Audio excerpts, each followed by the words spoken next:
பாகிஸ்தான் ராணுவம் தங்கள் சொந்த நாட்டு பெண்கள் 4 லட்சம் பேர பாலியல் வன்கொடுமை செய்ததா ஐநாவில் இந்திய தூதர் பகிரங்க குற்றச்சாட்டை முன்வைத்தார். ஐநா பாதுகாப்பு கவுன்சிலில் பெண்களின் நிலை தொடர்பாக விவாதம் நடைபெற்ற போது இந்தியா மீது பாகிஸ்தான் தூதர் சைமா சலீம் பல்வேறு விமர்சனங்களை முன்வைத்தார். காஷ்மீரில் பெண்கள் பாலியல் ரீதியாக சுரண்டப்படுவதாக எவ்வித ஆதாரமுமின்றி அவர் குற்றம் சாட்டினார். இதற்கு பதிலளித்த ஐநாவுக்கான இந்திய தூதர் பர்வதநேனி ஹரிஷ், பெண்களை பாதுகாப்பதில் இந்தியாவின் செயல்பாடு கலங்கமில்லாதது என்றும், தங்கள் சொந்த நாட்டு மக்கள் மீதே குண்டுமழை பொழிந்து கொன்று ஒழித்த ஒரு நாடு இந்தியாவின் மீது குற்றம் சாட்டுவது வேடிக்கையாக இருப்பதாகவும் விமர்சித்தார்.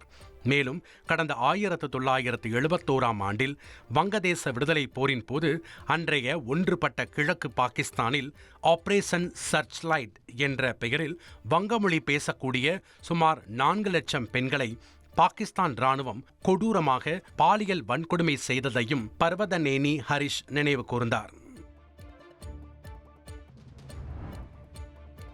இஸ்ரேல் ஹமாஸ் போரின் 2ஆம் ஆண்டு நினைவு தினத்தையொட்டி காசாவில் மீண்டும் இஸ்ரேல் குண்டுவெடிப்பை நிகழ்த்தியது பொதுமக்கள் மத்தியில் அச்சத்தை ஏற்படுத்தியுள்ளது. இஸ்ரேல் ஹமாஸ் இடையே எகிப்தில் முதற்கட்ட போர் நிறுத்த பேச்சுவார்த்தை திங்கட்கிழமை நடைபெற்றது. இந்நிலையில் இந்த போரின் 2ஆம் ஆண்டு நினைவு தினமான அக்டோபர் 7ஆம் தேதி காசாவில் மீண்டும் இஸ்ரேல் தாக்குதலை நடத்தியிருக்கிறது. அங்கிருந்து கரும்புகை வெளியேறியதால் பொதுமக்கள் பீதியடைந்தனர். இதனால் போர் நிறுத்த பேச்சுவார்த்தை கேள்விக்குறியாகியுள்ளது. வியட்நாம் தலைநகர் ஹனோயில் வெளுத்து வாங்கிய கனமழையால் பொதுமக்களின் இயல்பு வாழ்க்கை அடியோடு முடங்கியது. சாலையில் முழங்கால் அளவு தேங்கிய தண்ணீரில் பொதுமக்கள் மிகுந்த சிரமத்துடன் இருசக்கர வாகனங்களை தள்ளிச் சென்றனர். கனமழையால் தாழ்வான பகுதியில் தண்ணீர் தேங்கியதுடன் வீடுகளுக்கும் வெள்ளம் புகுந்ததால் மக்களின் அன்றாட வாழ்க்கை பாதிக்கப்பட்டது. கடைகள் அடைக்கப்பட்டதால் அத்தியாவசிய பொருட்கள் கிடைக்காமல் பொதுமக்கள் மிகுந்த சிரமத்தை சந்தித்தனர்.